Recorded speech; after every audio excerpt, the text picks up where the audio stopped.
Hello মিষ্টি বন্ধুরা, আমি অরিত্রা কালার। আজ তোমাদেরকে আমি এই কপের মধ্যে জগন্নাথ বলরাম সুভদ্রার একটা ছবি এঁকে দেখাবো, সেটা মেহেন্দি কোণ দিয়ে, এবং সাথে রয়েছে সুন্দর একটা গল্প।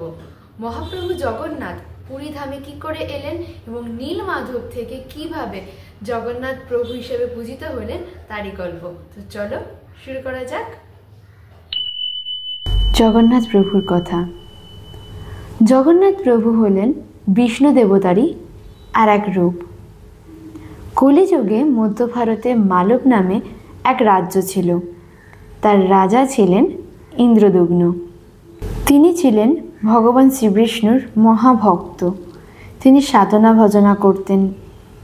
তিনি চেয়েছিলেন শ্রীবিষ্ণুকে স্বচক্ষে দেখতে। তিনি একদিন জানতে পারেন এক সন্ন্যাসীর থেকে যে ভগবান বিষ্ণুর আর এক রূপ হলেন নীলমাধব, যিনি এই পৃথিবীতেই বিরাজমান।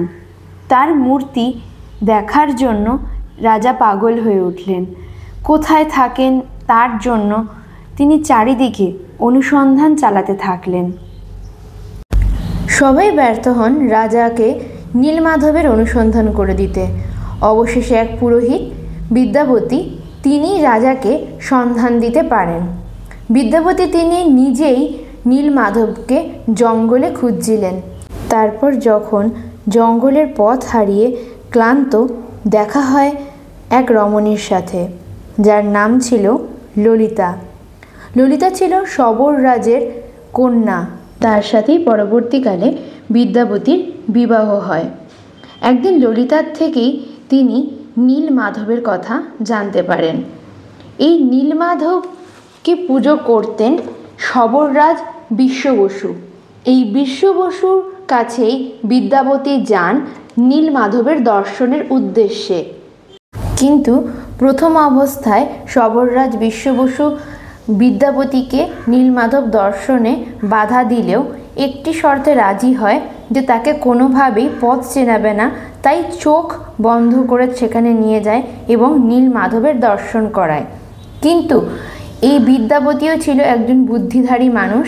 তার জন্য সে শস্য ছড়াতে গেছিল এবং পরের দিন সেই শস্যদানাকে অনুসরণ করেই নীলমাধবের কাছে পৌঁছে যায় এবং নীলমাধবকে প্রথমবার বিদ্যাপতি পুজো করেন। তারপর মালবরাজ ইন্দ্রদুগ্নকে নীলমাধবের সন্ধানের সমস্ত রকমের কথা বলেন। ইন্দ্রদুগ্ন রাজামশাই এতটাই খুশি হয়ে যায় যে তাকে দেখার জন্য নীল পর্বতে সে চলে যায়। কিন্তু আশ্চর্যজনকভাবে সেখানে কোনো রকম বিগ্রহই ছিল না।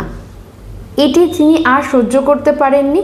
তখন তিনি অন্বেষণ ব্রত গ্রহণ করেন, মানে খাওয়া নিদ্রা সব ছেড়ে বিছনা শয্যাশায়ী, অসুস্থ প্রায়।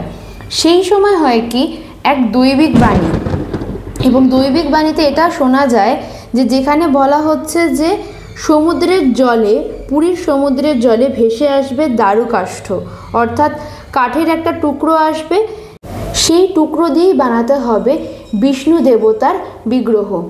তিনি তখন আর দেরি না করে সেই সমুদ্রে চলে যান এবং সত্যিই দেখেন সেখানে একটি কাঠের টুকরো ভেসে এসেছে।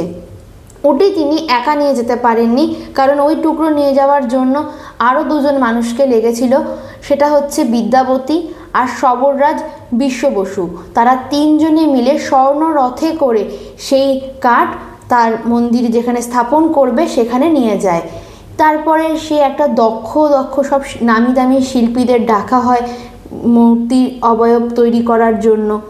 কিন্তু কেউ সেখানে কোনো আঁচড়ই কাটতে পারলো না, এবং সেই যে কাঠ যেটা ছিল কোনো রকমভাবে কোনো মূর্তিই তৈরি হচ্ছিল না। রাজ্যে একটা অরাজকতার সৃষ্টি হয়েছিল। রাজা ভেঙে পড়েছিল যে এরপর মূর্তিটা তৈরি হবে কি করে, কেমন দেখতে হবে এই বিষ্ণু দেবতার মূর্তি। যখন প্রায় কাজ থেমে যাওয়ার উপক্রম হলো, তখনই স্বয়ং নারায়ণ বৃদ্ধ রূপে এখানে আসেন এবং নিজেকে কাষ্ঠশিল্পী হিসেবে পরিচয় দেন। আর তিনি কিছু শর্ত দিয়ে বললেন যে আমি এই মূর্তি তৈরি করতে পারবো, কিন্তু আমার কিছু শর্ত আছে। প্রথম, আমার একটি বড় ঘর দরকার, আর চাই আমার 21টা দিন। যেই 21 দিনের মধ্যে কেউ আমাকে ডাকবেন না, এই যে ঘরের কোনো দরজা খোলা হবে না, আর যতদিন না পর্যন্ত আমার এই বিগ্রহ করার কাজ শেষ হচ্ছে কেউ দরজা খুলবেন না। তো সেই শর্ত মেনে নেয় রাজা ইন্দ্রদুম্ন, কারণ তিনি জানেন এটি তার শেষ সম্বল। তাই করা হয় এবং কড়া সেখানে নিষেধাজ্ঞা করে দেওয়া হয় যাতে সেই কারিগরকে কেউ কোনো বিরক্ত না করে। সেই কথা মতনই চলছিল। বেশ কিছুদিন পর 14 দিনের মাথাতে রানী কুন্তিচারের কৌতূহল মন আর নিজেকে সামলাতে না পেরে 14 দিন পর যখন সেই ঘর থেকে কোনো আওয়াজই না আসে, তখন সে কৌতূহল বশত সেই দরজা খুলে দেয় এবং খুলে দেখেন সেখানে কেউ নেই, কেউ ছিল না।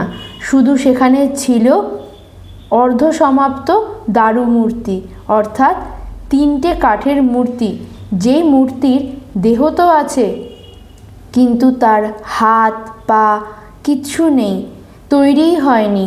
অতিরিক্ত কৌতূহলে যে শিল্পী বিদায় নিয়েছে, বিলক্ষণ বুঝতে পারলেন রাজা রানী সে আর কেউ ছিলেন না, সে স্বয়ং নারায়ণই ছিলেন। তার শর্ত ভাঙার জন্যই সেই মূর্তি পূর্ণ হলো না। রাজ্য জুড়ে তখন উথাল পাথাল, রাজা তখন অস্থির।